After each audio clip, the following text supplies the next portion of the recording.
Hello, pioneer education classes में आप तमाम लोगों का स्वागत है। आज मैं आपके बीच प्रतिशत का जो कि आर.एस. अग्रवाल से है, प्रश्न संख्या एक्सरसाइज 10 का ए से 89 से प्रश्न संख्या क्वेश्चन नंबर 89 से आपके बीच लेकर आया हूं, जो कि आपके लिए फ़ायदेमंद साबित होगा। आइए इसको देखते हैं कैसे है।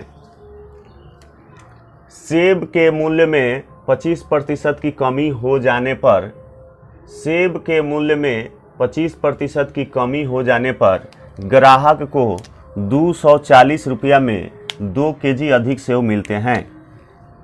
सेव के मूल्य में 25% की कमी हो जाती है तो फिर 240 रुपया में 2 केजी अधिक सेव मिलता है।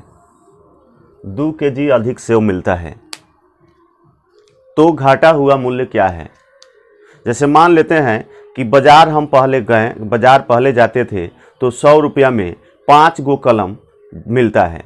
100 रुपये में 5 कलम मिलते हैं। 100 रुपये में 5 कलम मिलते हैं।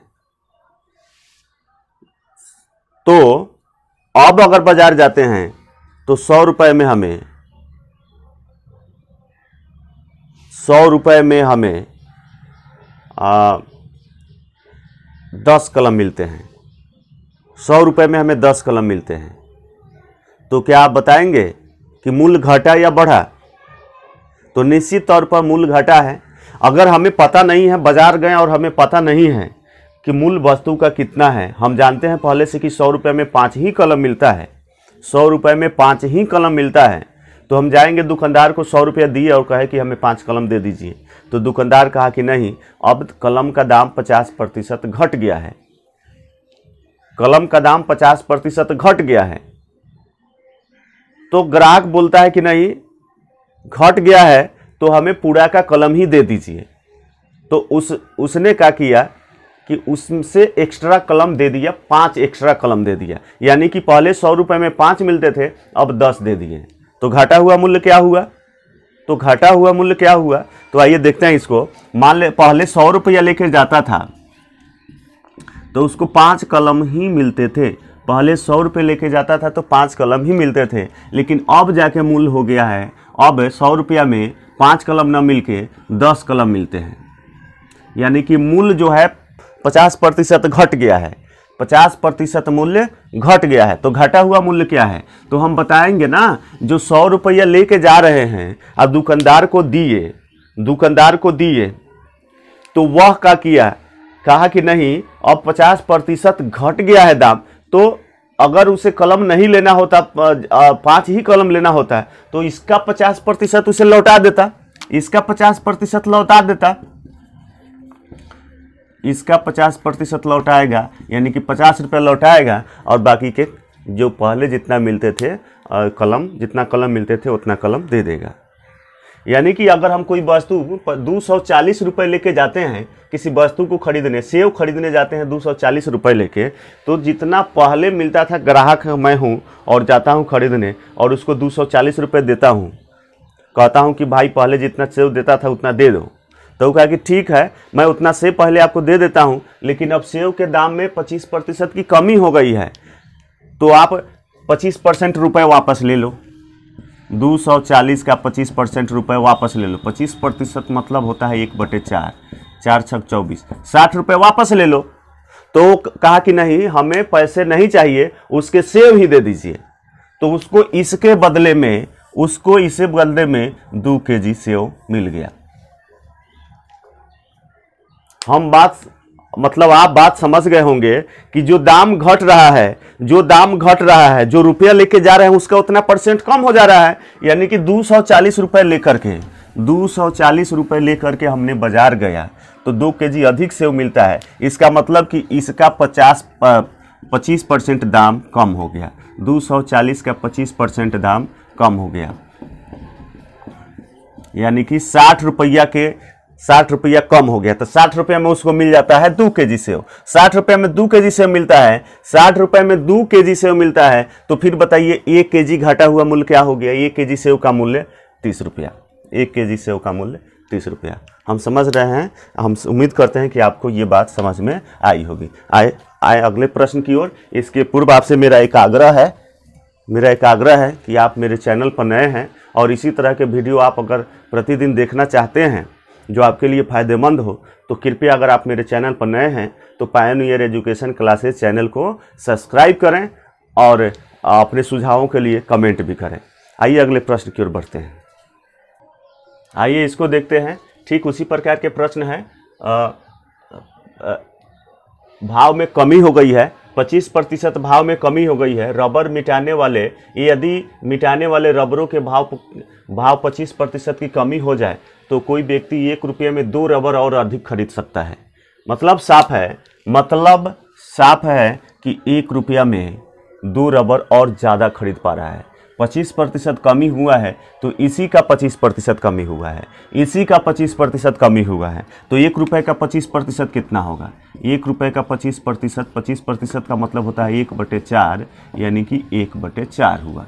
तो 1/4 रुपये में 2 अधिक रबर खरीद सकते हैं, यानी 1/4 रुपये में 2 रबर अधिक खरीद सकते हैं। 1 रुपये का 25% इतना ही हुआ। अगर वह आदमी जितना पहले रबर लेता था उतना ही रबर लेता तो ये इतना उसको लौटा देता, लेकिन वह कह रहा है कि नहीं लौटाइए, हमको रबर ही दे दीजिए, तो 2 रबर और अधिक दे दिया। तो 1/4 रुपये में 2 रबर अधिक मिल जाते हैं।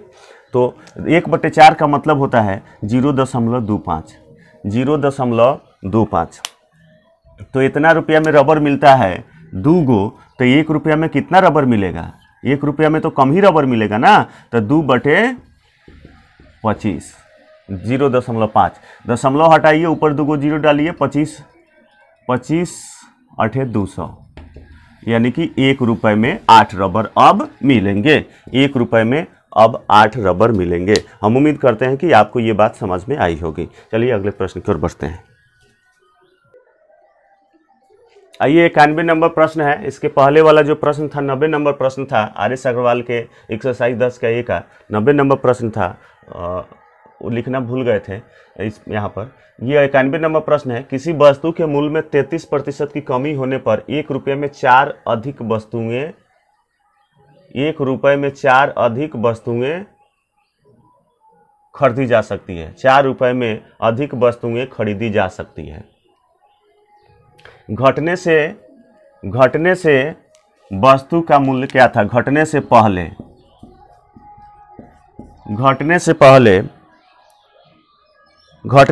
वस्तु का मूल्य क्या था, यह बताना है। इसके पहले वाला जो प्रश्न था वह था कि घटा हुआ मूल्य क्या था। अब है घटने से पहले वस्तु का मूल्य क्या था। तो हम जान रहे हैं कि अब 1 रुपये में 4 अधिक वस्तुएं मिल जाता है। तो अब पहले जान ले कि 4 अधिक वस्तुएं मिल जाता है तो 1 रुपया में कितने वस्तुएं अभी मिलता है, हम जान लेते हैं पहले कि 1 रुपया में कितने अधिक वस्तुएं अभी मिलता है। तो 1 रुपया में 33% की कमी आ गई है वस्तु के मूल्य में। तो यानी कि 1 रुपया का 33% उबर जाएगा रुपया। 33% की कमी आ गई है। तो 1 रुपया में हम जितना कलम खरीदते थे, 1 रुपया में जितना वस्तु खरीदते थे, तो अब 1 रुपया में ज़्यादा खरीदेंगे तो 1 रुपया का ही ना इतना परसेंट कम हो गया। तो 1 रुपया का इतना परसेंट निकालेंगे, 1 का 33 × 99, 100/3, 100/3 इसका मतलब होता है परसेंट के लिए बाटा में 100 लिखेंगे, बाटा में कुछ भी नहीं है, एक तो गुना में बदलेंगे 1/100 हो जाएगा। तो 1/3 इसका मतलब हुआ 1/3। 1/3 1 का 33.1/3 का मान हुआ 1/3, यानी 1/3 रुपया। इसका इतना परसेंट इतना होता है, इतना के बदले उसे 4 और अधिक वस्तुएं मिलता है। यानी कि 1/3 में 4 वस्तुएं मिलता है, तो फिर 1 में ज़्यादा वस्तुएं मिलेंगे, कम मिलेंगे, 1 में कम मिलेंगे। इतना में 4 मिलता है तो 1 में कम मिलेंगे, तो कम के लिए इससे इसमें भाग करेंगे, तो भाग करेंगे और यदि गुना में बदलते हैं तो 3 ऊपर जाएगा, 1 नीचे आ जाएगा, 4 तिहाई 12। पहले अब कितना मिलता था ये हमें जानकारी हो जाएगी, क्योंकि अब 1 रुपया में 12 गो मिल रहा है। लॉजिक को समझिए, अब 1 रुपया में 12 गो मिल रहा है। पहले 1 रुपए में कितना मिलता था, तो अब 4 अधिक वस्तुएं मिल रहा है। 1 रुपया में 12 गो मिल रहा है, जिसमें 4 अधिक है। इसका मतलब पहले 1 रुपया में 8 वस्तुएं मिलती थी। इसका मतलब हुआ कि पहले 1 रुपए में 8 वस्तुएं मिलती थी। बात को समझिए, हम बाजार गए और इतना में पहले जितना हम वस्तु खरीदते थे 1 रुपया में, अब 4 अधिक उतना मिलता है, यानी कि 33% दाम कमी हो गया है। तो जितना 1 रुपया का ही 33%, 33.1/3 कम हुआ होगा, तो 1 रुपया का 33.1/3 इतना आता है। तो इतना के बदले मिलता है 4 वस्तु अधिक। तो 1 के बदले कम मिलेगा, कम के लिए इसे भाग देंगे तो गुना में बदलेंगे, 3 ऊपर जाएगा 1 नीचे आएगा, 4 3 12। 1 रुपया में अब 12 वस्तुएं मिल रहा है, तो 4 अधिक है इसमें, अब 4 अधिक है तो 4 घटाएंगे, जो अधिक मिल रहा है उसको घटा लेंगे। तो पूछ रहा था कि पहले घटने से पहले वस्तु का मूल्य क्या था, तो घटने से पहले वस्तु का मूल्य क्या था, 8 था। 1 रुपया में 8 वस्तुएं मिलती है। चलिए आइए अगले प्रश्न की ओर बढ़ते हैं।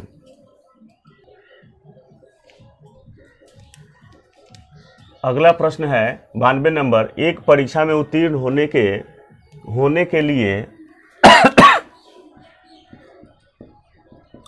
लिए 35% अंक लाने होते हैं। एक अभ्यर्थी को 40 अंक मिले और 30 अंकों से अनुत्तीर्ण हो गया। पास होने के लिए एक परीक्षा में 35% अंक लाना होता है। एक परीक्षार्थी को 40 अंक मिले और फिर 30 अंकों से वह अनुत्तीर्ण हो गया। परीक्षा के अधिकतम अंक कितने हैं, यानी हमसे पूछा जा रहा है परीक्षा के कुल कितने पूर्णांक है, परीक्षा में कुल कितने पूर्णांक है, ये बात पूछा जा रहा है। तो परीक्षा में कितने पूर्णांक है ये जानने के लिए तो हम जान रहे हैं ये बात को कि 35% अंक अगर मिलता तो वह पास हो जाता। न्यूनतम पास होने के जो अंक है 35% है, लेकिन एक परीक्षार्थी को 40 अंक ही मिला और 30 अंक से 30 अंकों से अनुत्तीर्ण हो गया।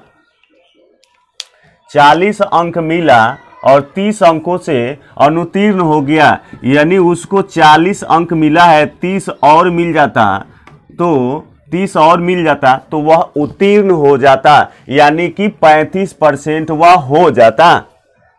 किसी भी परीक्षार्थी को पास होने के लिए 35% अंक ही चाहिए। एक परीक्षार्थी को 40 अंक मिला है और 30 अंकों से अनुत्तीर्ण हो गया है, मतलब साफ है 40 मिला है, 30 और मिल जाता, 70 हो जाता तो वह पास हो जाता, उत्तीर्ण हो जाता। यानी कि जब पास हो जाता तो ये 35 अंक न्यूनतम है, न्यूनतम अंक 35 है परसेंट है, तो 35% की वैल्यू 35% की वैल्यू 70 है। 35% की वैल्यू 70 है, तो हमें निकालना है किसी भी परीक्षा में 100% होता है, किसी भी परीक्षा में 100% होता है, तो 35% की वैल्यू इतना है, तो 100% की वैल्यू कितनी होगी। तो आइए 35 का दुगुना है, तो इसका दुगुना कितना होगा 200, यानी कि उस परीक्षा के कुल पूर्णांक 200 होंगे। ये होगा, ये तो बात क्लियर है ना। 35 की वैल्यू 35% उसको मिलता तो पास हो जाता, इधर 70 अंक मिलते तो पास हो जाते, यानी कि 35% की वैल्यू 70 है, इससे दुगुना है, तो कुल किसी भी परीक्षा में 100% होता है, तो 100% की वैल्यू इससे दुगुना 200 होगा। ये यानी कि कुल पूर्णांक 200 हो गए, 200 उसको मिलते तो वह पास हो जाता। बस आज के वीडियो में इतना ही। मैं आपसे उम्मीद करता हूँ कि आपको ये वीडियो अच्छा लगा होगा, और अगर आप मेरे चैनल पर नए हैं तो ज़रूर सब्सक्राइब कीजिए। अपने दोस्तों को भी बताइए कि इस चैनल पर आयुष अग्रवाल की सारी सॉल्यूशन आने वाली है, तो आप इसे सब्सक्राइब करें, अपने राय को भी कमेंट में लिखें। और आप देख रहे हैं कि बिना किसी सूत्र, बिना किसी ट्रिक, सिर्फ लॉजिक से प्रश्नों को मतलब सेकेंडों में उड़ा देने का काम हो रहा है। तो हम उम्मीद करते हैं कि आपको ये वीडियो अच्छा लगा होगा। बहुत बहुत धन्यवाद।